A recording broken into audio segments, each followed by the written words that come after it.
Bukas mo na lang laban niya. Ito mga kalutin na agad. Share your blessing tayo ha. Umaya na lang iayos.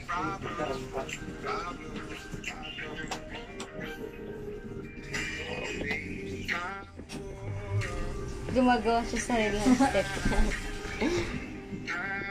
Gagayin si Tita Yang niya. Yun, madali niya. Kaya tarang mo muna sila ng ulang, puno.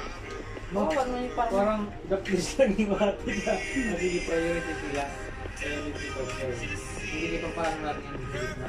Madali ito. Oo, sakto. Maglang mas pa mo yung plus pa. Pinilap mali. Ano ka live?